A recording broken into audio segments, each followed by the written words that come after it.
Good morning, students. Today I am going to give my lecture for plus 2 arts political science, and this is my revision lecture.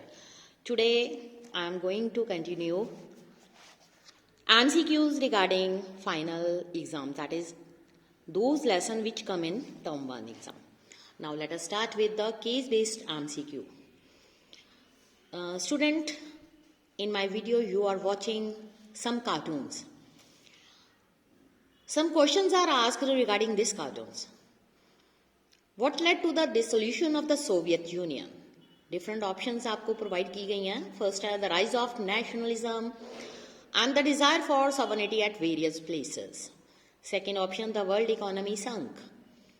Russia emerged as a superpower with capitalist democracy. Last, none of above. तो इसमें जो हमारा option है regarding this cartoon और this picture वो है nationalism का rise हुआ, desire for the sovereignty at different places. Second question जो होगा वो है what event officially mark the end of communism in the Soviet Union. इसमें अलग अलग ऑप्शन हैं, जैसे end of Cuban missile crisis during cold war era था, ये नहीं होगा.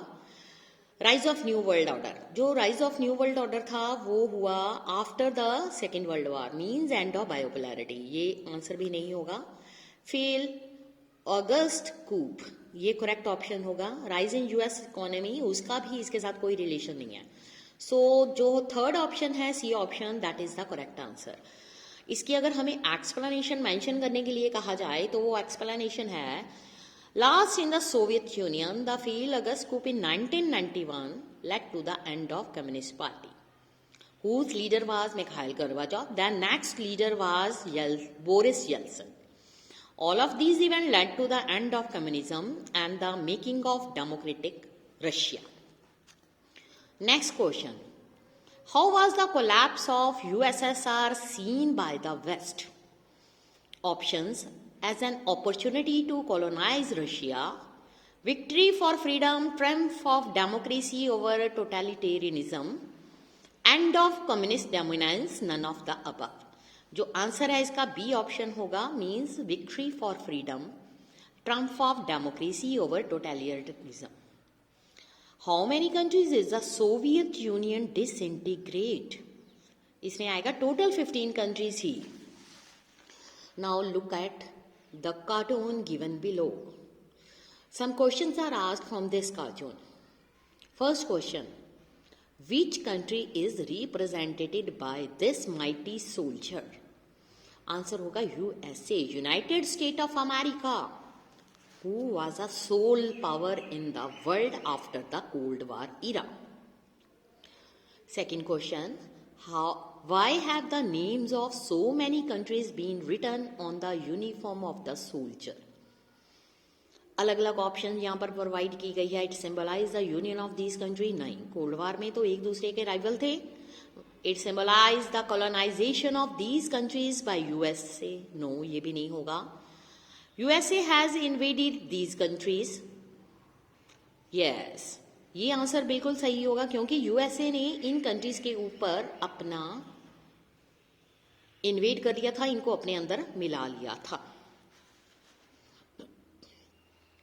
What message does this cartoon give to the international community? ये हमें रिमाइंड करता है world about the peace and unity. Second, it urges the world to fight against terrorism.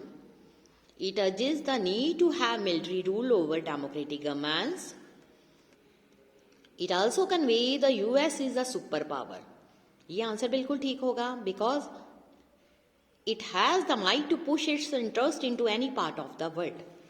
अगर हम इसकी एक्सप्लेनेशन को एक्सप्लेन करें, जो ये कार्टून है वो कन्वे करता है कि यूएस की hegemony as a hard power, जहां पर American military dominant today is both absolute and relative. Now, let us start with the passage based question.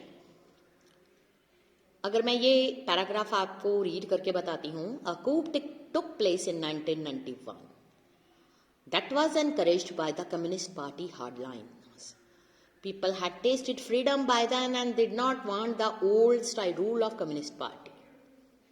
Boris Yeltsin emerged as a national hero in opposing this coup. Russian Republic, जहां पर Yeltsin won a popular election, began to shake off centralized control. Power began to shift from Soviet center to the republics. अगर हम बात करें specially in more Europeanised part of Soviet Union, जिन्होंने अपने आप को एज अ सॉवरन स्टेट्स देखा, central Asian republics जो है did not ask for independence और remain with the Soviet federation. December 1991, leadership of Yeltsin, Russia, Ukraine and Belarus, 3 major republics जो USSR के हैं, डिक्लेयर किया उन्होंने कि सोवियत यूनियन जो है डिसबैंडेड हो गया है. Communist party of Soviet union को बैन कर दिया गया. कैपिटलिस्ट डेमोक्रेसीज को अडॉप्ट किया गया basis for the post Soviet republics. Declaration on the disintegration of USSR, formation of Commonwealth of independent state CIS came as a surprise to other republic, especially to Central Asian ones. Exclusion of these republic ये एक issue था that was quickly solved by making them founding member of CIS. Russia जो था now accepted as the successor state of the Soviet Union. It inherited the Soviet seat. ठीक है. उसके बाद in the UN Security Council, Russia accepted all the international treaties, commitments of the Soviet Union. It took over as the only nuclear state of post-Soviet space and carried out some nuclear disarmament measures with US. The old Soviet Union thus dead and buried. Question answers यहाँ से start होंगे. First question, who oppose the coup of 1991? As you all know that Boris Yeltsin. Boris Yeltsin denounced the coup and asked the world को ask किया to help maintain the Soviet Union movement towards democracy. 2 days के अंदर जो coup था collapse हो गया.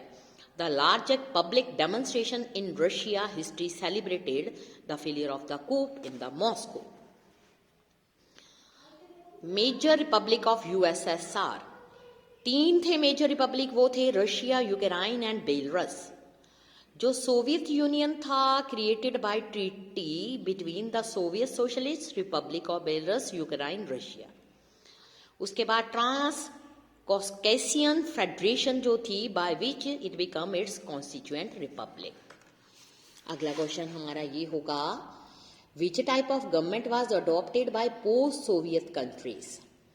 इसमें अलग अलग ऑप्शंस हैं, जैसे कि socialist, capitalist and democratic, communist democratic, none of the above. Answer आएगा कैपिटलिस्ट एंड डेमोक्रेटिक, क्योंकि जो लोग थे वहां के they want capitalist economy and democratic because they want to choose their own representative. Which country has become the successor state of the Soviet Union? जो Russia थी वो सक्सेसर हुई सोवियत यूनियन का, क्योंकि जो डिसोल्यूशन ऑफ यूएसएसआर हुई 1991 में, तो जो यूनाइटेड स्टेट थी consider the Russian Federation as the